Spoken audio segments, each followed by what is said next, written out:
Hello guys! Hello Pisces! Welcome dito sa aking channel, Kapalaran 888 Pisces.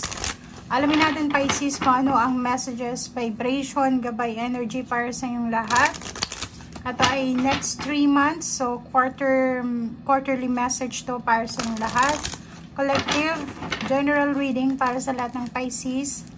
Simula October hanggang December. October, November, December. So, 3 months energy to. So, I hope na makuha nyo yung energy na hinahanap nyo or inaasam-asam nyo. Okay.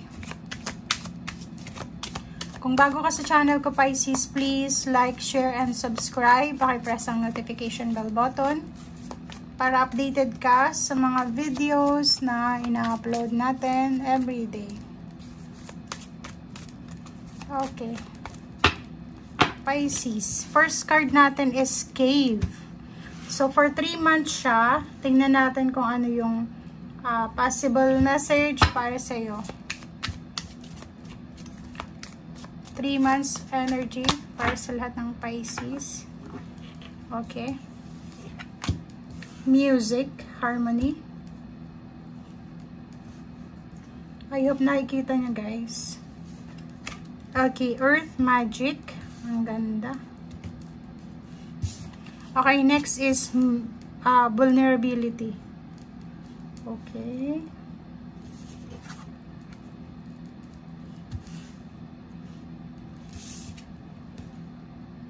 I hope kita nyo guys ha. I hope na nakikita nyo. Wait lang.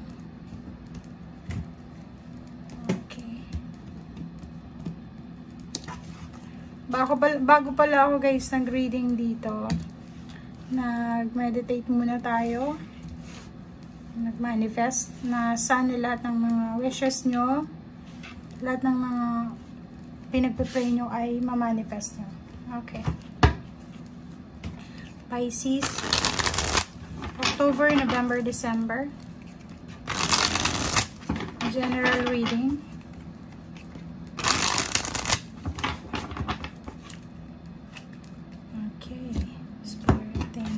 Oh, sorry. Okay, gusto niya to. Two of Cups.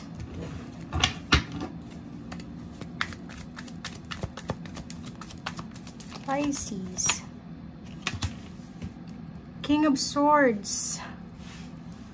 King of Cups. Wow. Sobrang empowerment to guys para sa inyo. I hope na nakikita nyo kasi sobrang hirap pantayin siya.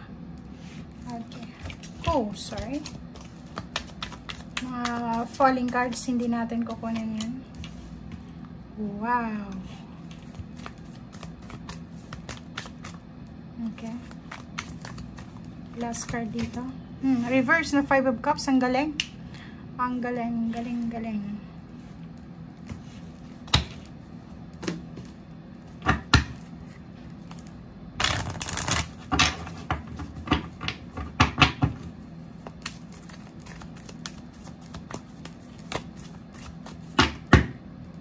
Pisces. The World card. Ang galing nga ito.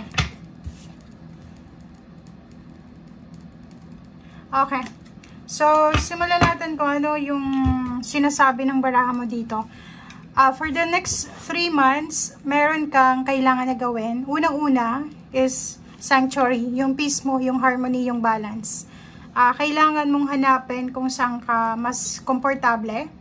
Hanapin mo kung saan ka mas magiging peaceful. Hanapin mo yung lugar kung saan ka magkakaroon ng kapayapaan. Okay, so as much as possible, kailangan mong hanapin yung peace of mind. Mismo sa sarili mo, umiwas ka sa tukso ng misunderstanding, ng negativity, parang ganun. Para yung ma-absorb mong energy, puro lang positive. So, yun. Unang-una, kailangan mong i-secure yung emotion mo. Kailangan mong hanapin yung katahimikan. Pangalawa, yung Pisces is a water sign energy. So, medyo emotional kayo. Walang pinipiling panahon. Talagang emotional yung mga water signs. So, as much as possible, kailangan mo talagang umiwas sa tukso ng mga negative na yan, tukso ng away, ng gulo, or kung ano man siya. Okay? And music, yung musika, malaking bagay ito para sa inyo. Okay? So, for example, nai-stress ka, pwede kang makinig ng music, mag-video okay ka kung gusto mo. Basta yung music is one way ng sanctuary yan na pwedeng makatulong sa'yo. Lalo na dun sa mga water sign Pisces na nakukuha nyo talaga yung energy ng water sign na sobrang emotional. Okay? Earth magic, kung makikita mo yung fairies dito, sinasabi na for the next 3 months, yung fairies, angels, guides ay bibiyayaan ka ng sobra-sobrang blessings ng earth magic, ng tangible things, physical things, pera. Okay? So, direkta dito tayo sa pera, 29, 11, manifestation, the world card. Pwede yung iba, magta-travel around the world. Yung iba, within the next 3 months, maghahanda sila para sa mga papeles na kakailanganin para sa kung ano man tong world happenings, or yun, may mga travel sila, travel plans or ano pa man. Okay? Two of Cups, meron tayo ditong mga relationship na mas magiging focus nyo. Like, ang focus nyo is yung maging maayos yung relationship sa asawa, boyfriend, girlfriend, family, relatives, friends, or kung sino man ito. Kasi ngayon, di ba, peace and harmony yung minamanifest mo. Second is King of Swords. Huwag kang gagawa ng desisyon na pwede mong pagsisihan. So, kailangan mo dito ng sobrang focus. Mag-focus ka sa kung ano yung importante sa ngayon. Honor your feelings. King of Cups, honor your emotion. Kung halimbawa na malungkot ka. Kung masaya ka, mag-enjoy ka, mag-celebrate ka, ganito, ganyan. Okay? So, wag mo yan naaalisin sa sarili mo.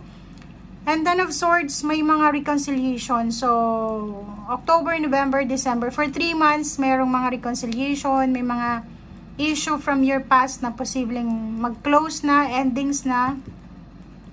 Mayroong ditong mga samaan ng loob na pwedeng magkaayos-ayos na kayong lahat. And yung 5 of Cups, yung regrets mo, wala kang panghihinayangan na parang, alam mo yon, matatapos yung taon na sobra kang grateful. Kahit hindi, yung iba, hindi perfect yung buhay nila for 2024, tatapusin nila yung taon na sobra silang grateful. Hindi sila nanghihinayang eh. Like, walang dapat pang hinayangan. May mga nawala, may mga disappointments, pero sinasabi sa'yo ng baraha dyan na hindi ka manghihinayang kasi wala kang dapat pang hinayangan. Lahat, positive or negative, it's part of your journey. Parang ganun. Okay.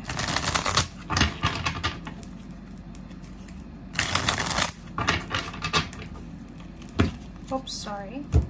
Ang dulas ang baraha ngayon. Kala mo kung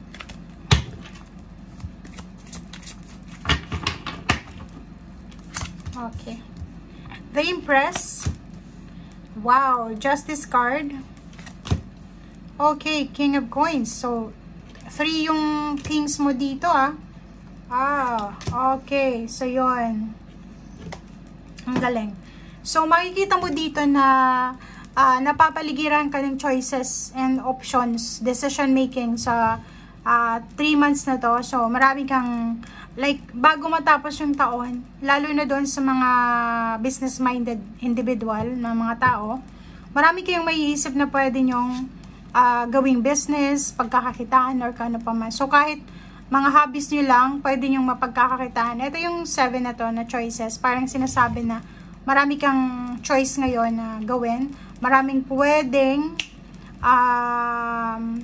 pasukin ka bago pumasok yung 2025.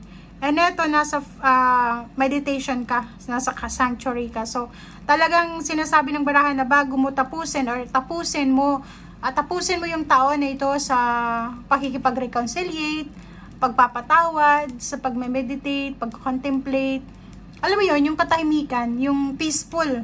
Parang sinasabi na matatapos mo yung taon na to ng peaceful. So, walang dapat na ikatakot, walang dapat na ipag-alala. Let go, let God, let it flow. Okay? And King of Coins, sinasabi na sobrang peaceful.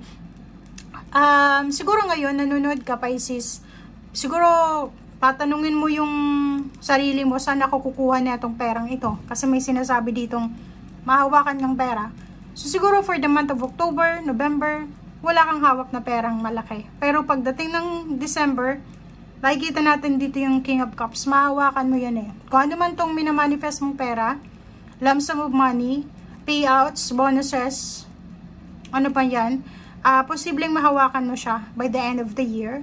And justice, especially sa mga contracts yan. So, kung business person ka, may mga contract signing, pwedeng may lilipat ng bahay, may magpapakasal, meron ditong mga justice like may mga kaso na hawak or mga involved kayo, napapabor sa inyo ang hustisya.